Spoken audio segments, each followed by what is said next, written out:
Well, hi, history, yeah. This is the light entertainment piece. After all that great, heavy scientific stuff, just to take it easy for you, because everybody likes a little bit of history, don't you? Yeah. You like history? Yeah. Well, I got news for you. History doesn't like you. You can like it, you can love it, you can loathe it, you can simply ignore it. History won't mind. It just goes on happening, and it'll keep on happening. It's always been so, rolling over countless generations, billions of individual life experiences, impelling them, shaping them, and disposing of them with arbitrary indifference. Now, in the old days, in our Western culture, and actually in other cultures in the contemporary world, where their belief in a constant force driving a purpose of the universe was uncontested, this was not a problem. No, history was the finger of God, writing God's plan in the world. And in the end, God's reasons would explain all of the accidents, miseries, injustices, misfortunes, and cruelties of human existence. But now, in our world, where Spinoza has suggested God has absconded, or as Pascal has said, God has become mysterious, or as Nietzsche has said, God is dead, such comforts are hard to come by, aren't they? Is there anything we can do about this? Well, little enough. But let's start with this. Those who cannot remember their history are doomed to repeat it. That's Santayana, though we Irish like to say he was plagiarizing Edmund Burke, Trinity's great alumnus.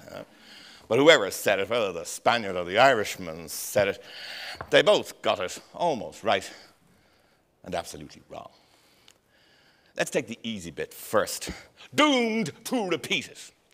Actually, nobody repeats history, because history doesn't repeat itself. True, certain recent situations suggest earlier precedents, but of course, the circumstances prevailing are never the same, can never be the same, precisely because of the significance of what happened earlier, and because all of that thinking about what happened earlier has intervened since. We, all of us, and not just greed-crazed stockbrokers, like to think it's different this time with us. And we do so precisely because we have, in some sense, remembered, not because we've forgotten. Now the hard bit. Cannot remember. Actually, nobody can really remember history. But nobody forgets it either. We never remember all the intense complexity of the issues or the intricate contingency of the sequence of incident at the time of any particular historical event. All that intrinsic difficulty gets submerged under the implacable pressure of all those subsequent events. But nobody forgets history either, because nobody is let forget it. And this is not simply through the established institutions, the schools, colleges, research institutes, and the like. Instead, history, that is, some form of constructed, selective narrative, is always readily on show in a whole range of altogether unpredictable and unregulated organs of expression. Newspapers, family speak, folklore, websites, and most significantly, in the whole panoply of social media, where, whether they know it or not, millions of people are talking some kind of history.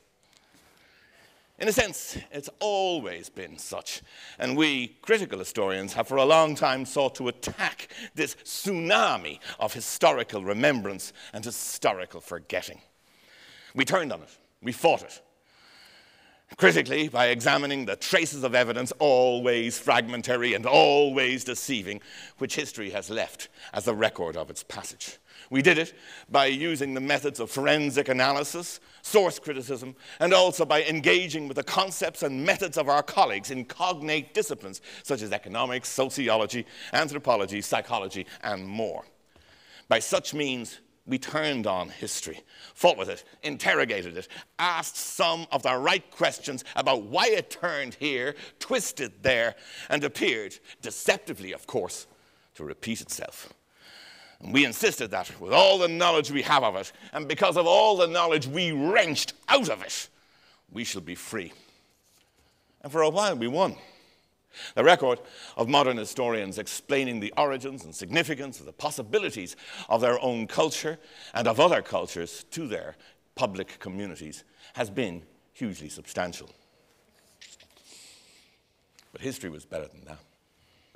Impassively, it watched, knowing that knowledge of history is neither simply taught nor consciously learned, but that it is most commonly absorbed silently and unconsciously through a whole range of processes, experiences, and events which can neither be fully predicted and never scientifically measured. And now, recent cultural developments have played into history's cunning hand. The rejection of traditional modes of learning and of independent critical reading, which we've all experienced in our younger generations, has also been reinforced by the concurrent emergence of alternative modes of interactive engagement, of data absorption, of acquired conviction, through largely the internet. And so a fissure has appeared. What we critical historians wanted to present, few are pleased to receive. So what did we in Trinity do? We called on our friends in education, in IT, and in the world of commercial learning. And we made the MOOC. We made Trinity's first massive online opened course entitled Irish Lives in War and Revolution between 1912 and 1923, based on the conviction that history is there not to be taught, nor to be learned, nor, above all, passively to be absorbed, but actively to be interrogated, to be remade. Our MOOC demanded that its participants take the fight against history. We didn't give easy answers. Deliberately, we insisted that there were no deceptively reassuring talking heads, you know the kind I mean, telling our participants what was significant here, unimportant there, making the complex all too deceptively simple. For that is to be false to the real experience of living in and knowing history. Instead, we raise the fundamental questions that arise from that experience of living in history. Why did it happen this way, in this manner, and at this time? Could it have happened in another way? And if so, why didn't it happen like they? What was it like to experience that change? And we pointed our participants directly toward the records which may contain materials for their answers, and provided those materials deliberately undigested, unedited, online. Their answers. Their answers. For it is up to everyone who chooses to make sense of the history they have inherited reluctantly and which continues to possess them that they find their answers. We attracted more than 18,000 participants in the first run of our MOOC, 10,000 in the second. A promise of things to come, I hope.